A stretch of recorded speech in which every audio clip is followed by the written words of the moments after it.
my name is Tatum. I'm Adams Benedictus. And I'm Alessandra. And we are your business consultants. To the owners of White River Coffee Roasters, thank you for expressing your interest in expanding to the country of Turkey. As your business consultants, we believe that you should refrain from expanding your business into the country of Turkey. White River Coffee Roasters should strongly weigh the pros and cons of expanding their business into Turkey because of the demographic characteristics and the political, cultural, and competitive environments that already exist there. After analyzing the demographic characteristics of Turkey, it is blatant that you, White River Coffee Roasters, should make the smart, efficient, and correct decision not to expand the business into this country. Although coffee has grown in popularity among Turkish customers, with a current value growth of 27% in 2015, the demand for coffee is still not high enough. Turkish coffee customers are most commonly geared toward the younger demographic, such as students and young professionals. There is a recent spike in the working population and also a growing number of students. However, unemployment is still very high. A low-quality education leads to low skill level, and later on it will lead to unemployment as well. All of these factors, stated previously, contribute to the depleted consumer base. Before you decide to move your company to Turkey, you must take a look at the already established companies there. It is one of the most established brands in Turkey and has a retail value of 46%.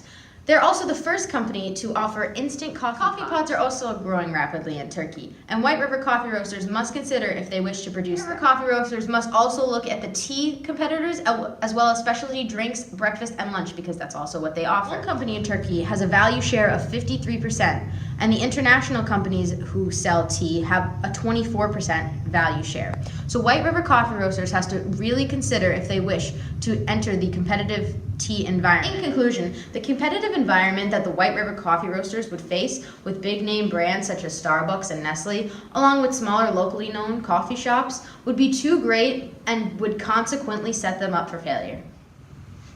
For one to understand the possible risks and rewards of expanding into a country, they also must understand their political nature as well. First off, we're going to take a look at the political aspect, which basically centers around a military coup that happened very recently in July of 2016. Now, the Turkish government has said that they have this under control, but it has caused a spiral of events, as you can see here. So first off, we're going to look at the Turkish GDP. Ever since this has happened, the Turkish GDP has been expected to decrease steadily. In fact, it decreased this year. It slowed down by about 3.43%, and next year in 2017, it'll slow down by about 3% as well. So that's an area of concern for us to look at. Next, we're going to look at inflation, which is a direct result of poor Turkish government. Minimum wage laws and less commodities and oil industries have caused heavy inflation, which has decreased the value of currency. And if we continue that idea of currency, we're going to talk a little bit about the exchange rate right now. And basically, the problem is, as all of this is happening, the value of the lira, which is the Turkish currency, is going down. So basically, in comparison to US dollars, you now need more liras to buy $1 US, which is never a good sign in a country's exchange rate. And then also, we're looking at less global credibility because of this coup, because Turkey really has no control over what's going on right now. There's political unrest, citizens aren't happy, the military isn't happy, so obviously a problem. And in fact, Germany, the USA, and other countries have caused less investments in this country, which has slowed down the Turkish economy quite a bit, contributing to the GDP. So basically what that means is, as this is all happening right now, USA, Germany, other European countries, they're decreasing their imports from Turkey, which means Turkey is selling less, which causes a slump in GDP and leads to less global credibility. Moving on, these two also are a direct result of everything else happening. Less buyer confidence is a result of the currency going down, of Turkey's global standing in the world being affected. So basically, now buyers are having less confidence in the Turkish economy and markets, so they're investing less as well. And then finally, tourism is also going down, because who wants to go to a country in the middle of a military coup? It's never a good idea. There's political unrest, as I said, citizen unrest, and there's a lot of turmoil right now. And this is also a result of the hostile relations between Syria, northern Iraq, and Russia as well. So obviously not a good political standpoint in Turkey at this current point. So now we're going to look a little bit at the cultural disparities between Turkey and the United States. And this is definitely a very important factor in considering whether or not to expand. The aspect that I, as a business consultant, specifically focused on was the religious belief issues and disparities between the United States and the country of Turkey. In the United States, 0.9% of citizens are Muslim believers, while in Turkey, 97.5% are. And normally, one wouldn't think this to be a huge problem. However, there are very different rules and laws between our culture and their culture. For example, the dress that I'm in even right now would not be appropriate over there, which could cause a problem. And considering the ethics of owning a business in that country, you would have to invest thousands of dollars, hundreds of thousands even, to research the disparities and how to appropriately and accurately fit their needs. For example, men and women can't wear fresh leather, gold, silk, anything along those lines. So definitely there are lots of issues to consider there and lots of threats that would pose a problem to the company. Starbucks, a possible competitor of White River Coffee Roasters, is a premier roaster, marketer, and retailer of specialty coffee. Starbucks largely expanded their business to about 23,000 stores in 2015. Also, the company is very strong financially, with increasing revenues at a rate of 13%, going from $11.7 million in 2011 to $19.2 million in 2015.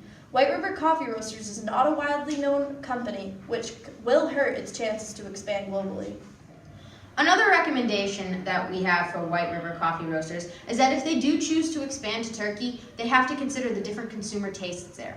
If we look at another brand, McDonald's, we can see that they have expanded to over 120 different countries.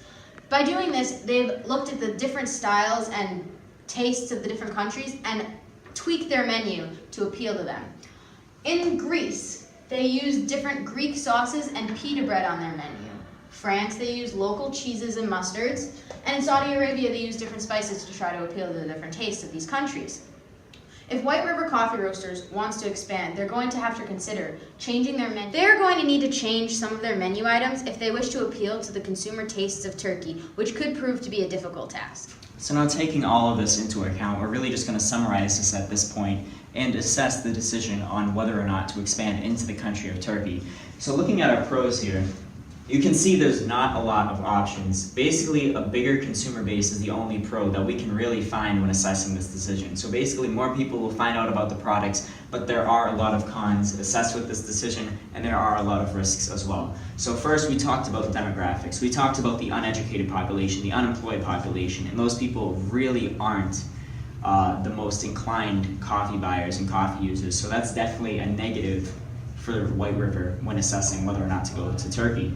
Moving on, competitive environment. We already have established local brands that are reaching major success, over 100% growth in a year's time. We have Starbucks that's over there, we have Nestle that's over there, already established, and they're already doing very well. So if White River were to go over there, they would have to compete with these international chains, these local chains that know the consumer base well, and they are experts in doing what they do, where they do it. So that's definitely another negative.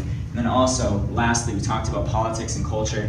More downfalls. We have a weak economy in Turkey, we have political unrest, we have hostile nations and deceasing nations that are related to Turkey, so definitely problems there. And then culture-wise, we have disparities in culture, which is definitely a problem when assessing how to appeal to customers and knowing what they want.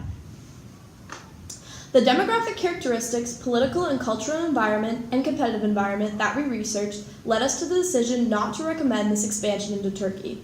When contemplating a decision to expand a company internationally, you have to consider numerous amounts of factors before you can make an educated and intellectual decision. I'd just like to take this time to thank you for hearing our pitch, and we wish the best of luck to White River Coffee Roasters in the future. Thank you.